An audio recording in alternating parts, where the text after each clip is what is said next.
Omega, dear, we are thy own.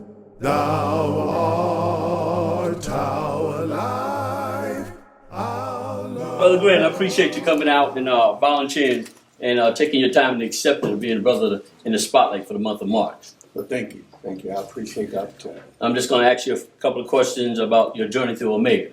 Okay. All right. All right, the first question is, what is your name and when did you join Omega? I'm Dr. Antonio F. Knox, and I joined spring of 78, to be specific, April 28, 1978. Now, what chapter was you affiliated with? The Capilano chapter, I was on the charter line. You was a charter member. Okay. Second question, what is the one thing that encouraged you to become a member of this great organization? I've always wanted to be a part of something that could help other people. And this gave me an opportunity to become a part of something that was already doing the work that I was looking forward to do. Okay. All right, third question. What Omega brother was most instrumental in you becoming an Omega man? Well, the interesting thing is that the brother that was I heard the most about, I never met until I became an Omega man. I grew up in a small neighborhood north of Charlotte in Cornelius. And there's a brother there that everybody talked about as being so intelligent, being a leader, being an athlete, that I never really met. And they talked about him being an Omega. Now, I had a coach who was also an Omega, but the only one in my neighborhood was a brother named Wilson Potts. Mm-hmm. They called him Brother Potts. But I never actually met him until I had gone over. So Coach Bowers was the one I had direct contact with. And then some of my teachers' husbands also were Omegas. Okay. Now you served on the local level, you served on the district level, you served on the national level. Now on the local level you was Bosses or Iota, this chapter. Yes. On the district level, you were district representatives, North Carolina, South Carolina, 6D. Yes. And on the national level, you were Grand Basileus. Yes. Along the way, brothers within this chapter have helped you to achieve some of your aspirations. But not only that, you've reached back and become a bridge builder and bring some of those same brothers along and build a bridge for them as well. I'd like to just outline a few of those brothers that you've helped along the way. Brother Brick Verlington, 37th DR. Brother Al White, who is our current DR. Brother Mike Borkins, which is our current district counselor.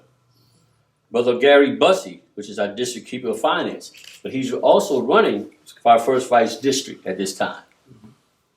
Brother Ben Beatty, he's our current Omega Life member, Foundation at-large director. That's just to name a few. I know you've done it and helped a whole lot of brothers along the way. But can you just give me a brief overview of your journey and being a bridge builder to these brothers? Yes, and thank you for that. I have done nothing by myself. The brothers in Iota were the ones who actually lifted me and took me on. Actually, I wasn't going to run for chapter bosses when I did. I was keeper of finance, and there was another brother interested in being chapter bossless, and I was content. But the brothers in the chapter said, no, we want you to run. And I said, but they said, well, we want you to run. So I was encouraged, and I went on, and I became chapter bossless. As I got involved in the district, I was assistant keeper of finance. And the keeper of finance was Isaiah Tidwell. He moved. Brother Evans from South Carolina was going to run for keeper of finance. And the brothers came to me and said, it's time for you to run for keeper of finance. Mm-hmm. I said, but Brother Evans has been working in line. And of course, you all know we have strong brothers. Brother Avent, Brother Farmer, and others says, no, you need to run. And I was trying to be respectful. Brother Evans had helped me as assistant keeper of finance.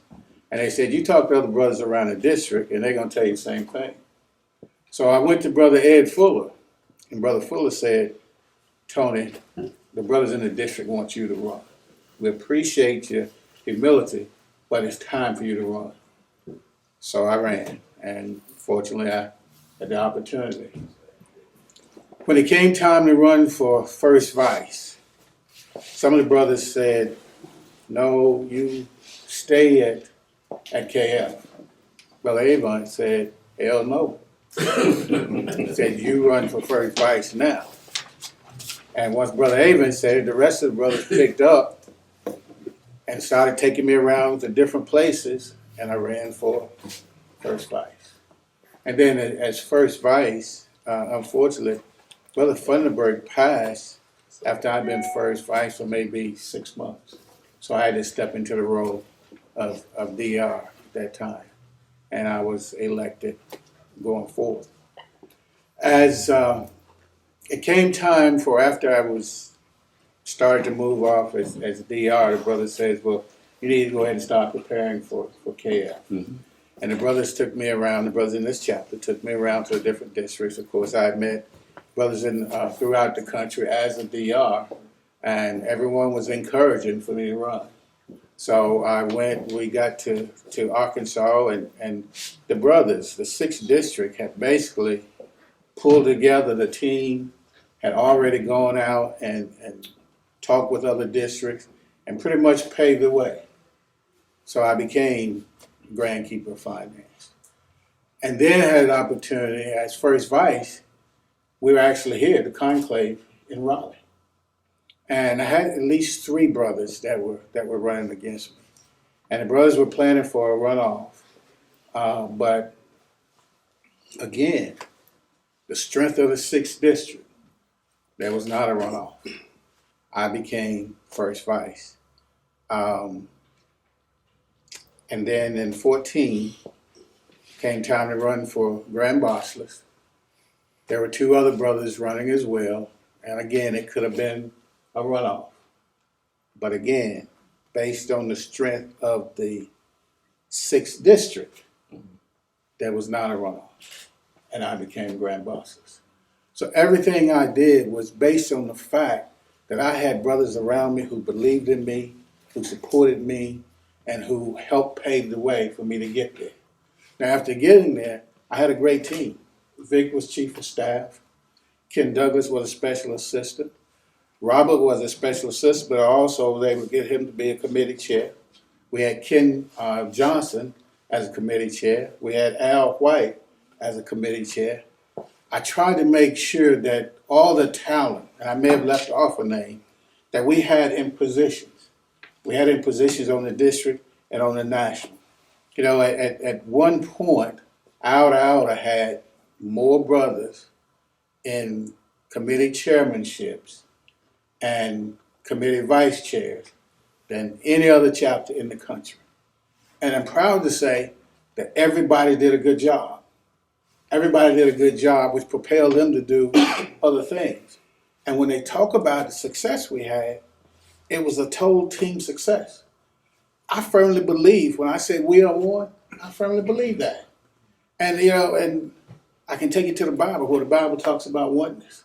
So it wasn't just Frankie Beverly singing it. I firmly believe that in my heart, that we are one, and for us to be what the Lord would have us to be and to be successful, we have to come together as one. And even though I'm out of office, I think that still applies. We will never be as good as we can be until nobody cares who gets the credit.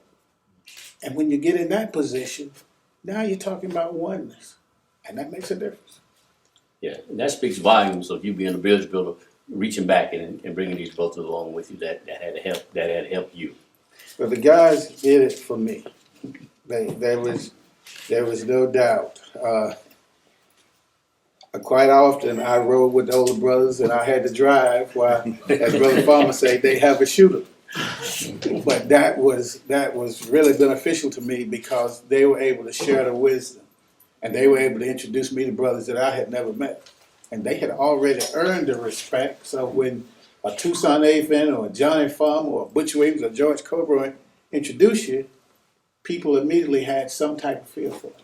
Okay, all right. My next question would be, what skills and attributes would you recommend for men seeking to become an Omega man right now? The first thing is that they need to show that they're willing to help somebody. It's true that we, Omega men, are supposed to be servant leaders. And you're to do things not about yourself, but about what you can do for other people. So if a brother is, or a potential brother talks to me, if he demonstrates that he's willing to help somebody, that's big for me. Now I understand that your son, he crossed Omega as well. Tell me how that feeling for you. Of all the great things that's happened to me, that was the best thing in Omega. That was my happiest moment when he crossed. To me, that was confirmation that I had been doing the right thing. I know I kind of surprised you with that question. You did. That's all right. But I just want to kind of, get your That's true all right. feeling of that one. My last question is, Brother Knox, what have you learned thus far from your Omega experience? That Omega men, true Omega men, really desire to help others. We have a lot of fun, but it's not just about the fun. We recognize that it's not about us, it's about others. And I've also learned that when you're sitting at a table with other organizations and other people, they look to Omega to see what Omega thinks. So we must always be prepared. When we're in the room with other people, we should be prepared because they want to know what Omega thinks about whatever's going on. And that was a little bit of a surprise because you hear other organizations, everybody has the things that they talk about and that they're proud of. The next time you're in a room with other people and there's something going on, you'll see that they're going to want to know what you think. And that's because Omega has earned that much respect from other organizations. Okay. Well, Brother Grant, I want to thank you for sharing your experience. Thank you. Thank you for being thoroughly immersed all these years and showing us the Omega way. Well, thank you, and thank all the brothers for the support that you've given, because I couldn't have done any of it without the brothers from Iota and the 6th District. Brother, I thank you for tuning in and sharing this moment with Brother Grant and I, and that concludes our moment for our brother in the spotlight. Thank you.